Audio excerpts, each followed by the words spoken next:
Finance minister Nirmala Sitharaman ने 1 फरवरी को पेश किए गए बजट में इनकम टैक्स के मोर्चे पर बड़ी राहत दी है।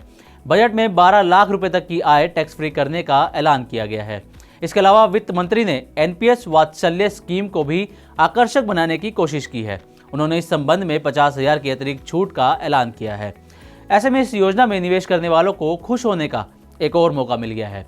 अब क्या है पूरी खबर, क्या है वित्त मंत्री के घोषणा के मायने, एनपीएस वात्सल्य स्कीम क्या है, इसके अलावा कैसे होता है इसमें निवेश, विड्रॉल के नियम क्या हैं, बताएंगे सब कुछ आज के इस डिटेल रिपोर्ट में। सबसे पहले क्या है घोषणा के मायने, इससे कहानी की शुरुआत करते हैं।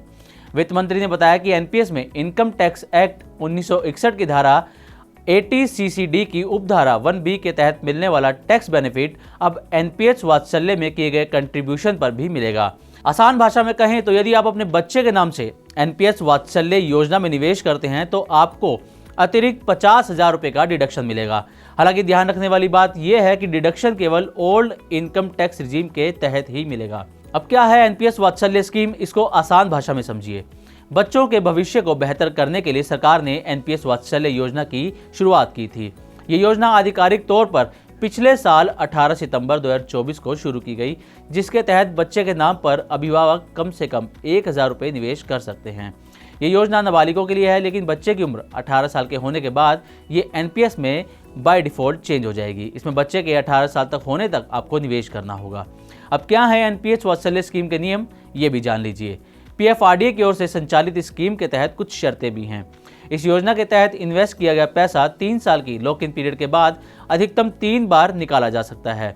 सेंट्रल बैंक ऑफ इंडिया की वेबसाइट के मुताबिक एजुकेशन, गंभीर बीमारी और विकलांगता के लिए 3 साल के लॉक इन समय के बाद कंट्रीब्यूशन का 25% तक 3 बार निकाल सकते हैं। बता दें कि मैच्योरिटी के बाद 2.5 लाख रुपए से ज्यादा के अमाउंट पर धनराशि का 80% एन्युटी खरीदने के लिए उपयोग किया जाता है, जबकि 20% एक मुश्त निकाला जा सकता है।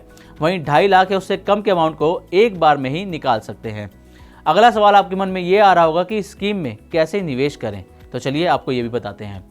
एनपीएस वात्सल्य योजना का प्रबंधन पेंशन फंड विनियामक और विकास प्राधिकरण यानी पीएफआरडीए द्वारा किया जाता है। इस योजना का सबसे बड़ा फायदा ये है कि यहाँ इन्वेस्ट के लिए फ्लेक्सिबल ऑप्शन दिए गए हैं। कहने का मतलब है कि माता पिता सालाना कम से कम 1,000 रुपये निवेश कर सकते हैं। निवेश की कोई अधिकतम सीमा नहीं है।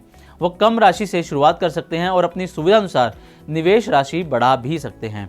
अब जाते जाते इस स्कीम से पैसे निकालने के नियम क्या हैं, ये भी जानिए। एनपीएस वात्सल्य योजना से कुछ शर्तों के साथ बच्चे की उम्र 18 साल पूरी होने से पहले भी पैसा निकाला जा सकता है। पेरेंट्स नामांकन के 3 साल बाद कुल जमा राशि का 25% निकाल सकते हैं। बच्चे के 18 साल का होने तक वैसा 3 बार कर सकते हैं। इसके अलावा शिक्षा, इलाज या 75% से अधिक विकलांगता पर भी पैसा निकाला जा सकता है। यदि कुल राशि 2.5 लाख से कम है तो पूरी रकम निकाली जा सकती है।